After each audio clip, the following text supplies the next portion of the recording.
What is going on, guys? It is Wrestlelamia here, back with some more news. Join us now as we look at the wildest news stories and rumors you need to know, including WWE wrestlers are worried about this. Tony Khan says there will be changes to AEW's All In show, the latest plans for the WrestleMania 40 main event, the real reason that Kairi Sane is actually returning to WWE, a Raw superstar returns to NXT, WWE changed up an injured wrestler's plans, and much more. Be sure to subscribe and hit that notification bell for daily wrestling videos and follow us on Facebook for exclusive lists. Also check out our new channel, Wrestlelamia Shorts. Now let's hit the intro and get straight into our first story.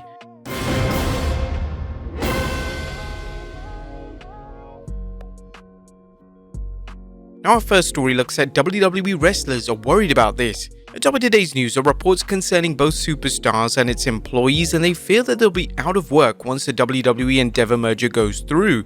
To put things into perspective, the current belief is that the WWE Endeavor merger will finish up in September, at which point the newly merged company will assess its workforce and see who is staying and who is going.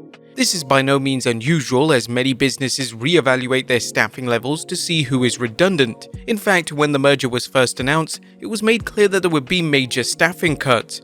While there have been a few departures, it's likely both WWE and Endeavor didn't want to shake things up too much until their deal went through. With the merger nearing completion, all bets are off, and according to PW Insider, there is a sense of doom and gloom among WWE employees already, as the feeling is that if you aren't in the production studios or directly involved with WWE talent, you could find yourself on the redundancy list and potentially let go. PW Insider provided examples of jobs that will likely be consolidated, as well as how some employees are reacting to things. As one longtime company employee noted, UFC and WWE won't need two distinct travel offices, accounting departments, etc. There are a number of employees quietly looking for their next job out of fear of having to pivot and get out ahead of potential layoffs. How many are actually cut from the company will remain to be seen, but it's a big topic of conversation among those working in Stamford as they realize the end of the McMahon family ownership will be here in just a few weeks. But what of WWE talent? Now, you may recall past statements from WWE executives that the company has no intention of releasing any wrestlers. Wrestling News commented at this point, "We don't know if the cuts will extend to the talent or anyone who regularly goes on the road." At this point, any talk of wrestlers' releases is just purely speculation, but rumor has it that some wrestlers are uncertain about their future. Given the incredible amount of talent Triple H brought back and how so many of them have been underutilized, we believe it's likely Endeavor will take a close look at the roster budget and trim some fat. Next up, Tony Khan reveals there will be changes to AEW's All In show. It looks like AEW fans watching this Sunday's All In Stadium Super Show should expect some changes to the card. AEW President Tony Khan recently discussed the show during a press conference, revealing that there will be changes to the card. Khan noted that some changes were planned from the start, while others occurred due to the circumstances beyond the promotion's control. For example, Khan mentioned injuries to Daniel Bryan, Jamie Hayter, and Pac that will keep them off the show. It was recently reported that Lucha brother Rey Fenix won't be participating in the show's Stadium Stampede match due to his current efforts to establish residency in the US.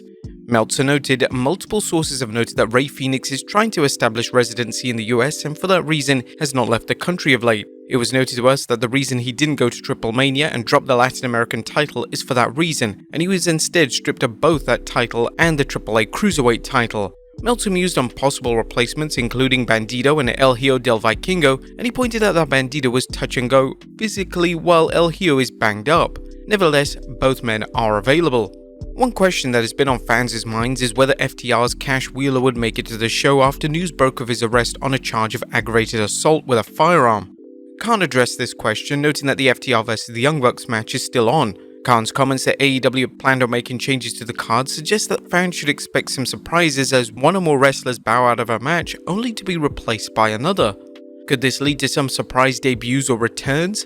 Well, given Khan's knack for popping the crowds with surprise appearances, it kinda seems likely. Next up, AEW All In pay-per-view pre-sale performing well. Short of some unexpected calamity, All In is looking to be a smash success, not only in terms of ticket sales, currently estimated around $10 million, but also in pay-per-view buy rates.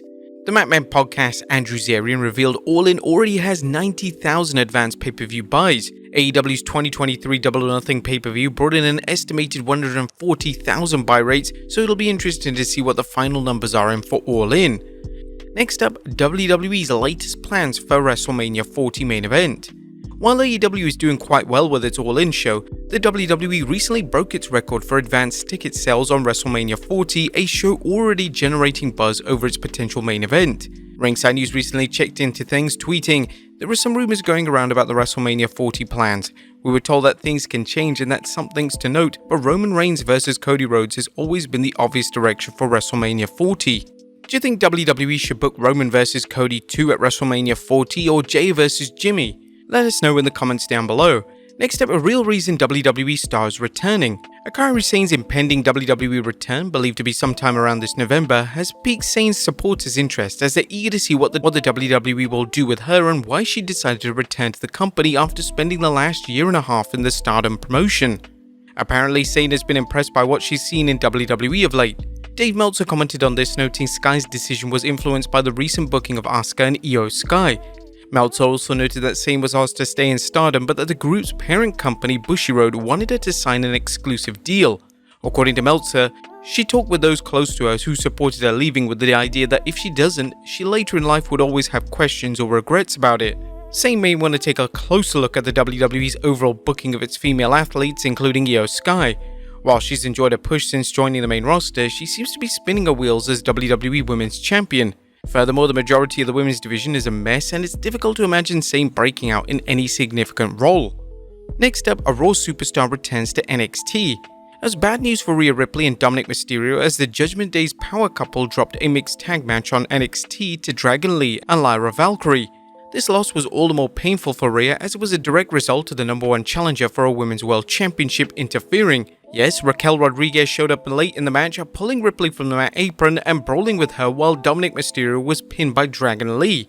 Raquel has plenty of reason to want payback against the Eradicator, including Ripley costing her the Women's Tag Team Championship and for injuring Rodriguez's friend and tag partner Liv Morgan. Will she get the ultimate payback by dethroning Ripley when they clash at the PLE? Next up, WWE change injured wrestlers' plans. It's time for a look at Damage Control's Dakota Kai, who's been sidelined from the ring thanks to a torn ACL, but who recently returned to SmackDown. Now fans are asking whether Kai is ready for an in-ring return. PW Insider Elite is reporting that Kai, who is still recovering from surgery to repair a torn ACL, is some time away from returning. According to the site, the WWE decided to return her to SmackDown after she showed up at SummerSlam. There's no word on why, but it's possible the WWE wants to continue the story of Damage Control's disintegration, and it feels like it can do so without the involvement of Bayley, Dakota Kai, and Io Sky. While she apparently won't be wrestling for some time, she's staying busy in other areas, including an upcoming podcast she plans to release with fellow SmackDown superstar Zelina Vega. Next up, Becky Lynch eyeing NXT Women's Championship. A current NXT Women's Champion caught the attention of the man after she ran down a who's who of former NXT Women's Champions, claiming to be better than them. Stratton name-dropped Lynch despite the fact that she never held NXT's top prize for female superstars, catching Becky's attention. She tweeted, "I haven't been NXT Women's Champion yet. Could the universe see another main roster superstar challenge for a title on the black and gold brand? Given their current push to make NXT must-see TV, a Lynch vs Stratton series wouldn't surprise us. Such a match will have to wait as Becky is still feuding with Trish Stratus and Zoe Stark. But if she is going after Stratton, the champion doesn't seem concerned." Stratton commented on Lynch's tweet, "But to me she's quite literally irrelevant. She already had her hands full with several talented NXT superstars gunning for a title, so she may want to hold off on cultivating new opponents." Would you guys like to see Tiffany wrestle Becky Lynch? Let us know in the comments down below. And finally, great news for good old JR. Last but not least, great news for legendary wrestling announcer Jim Ross. Ross, who had to deal with health issues including treatment for cancer, recently tweeted, "Good news, MRI came back negative. No cancer in my tibia." And we're thrilled to hear this and can't wait to see what's next for the man under the black hat. But there you have it, folks, the wildest news stories and rumors you need to know. Be sure to leave your comments down below. I'll see you next time with some more wrestling content.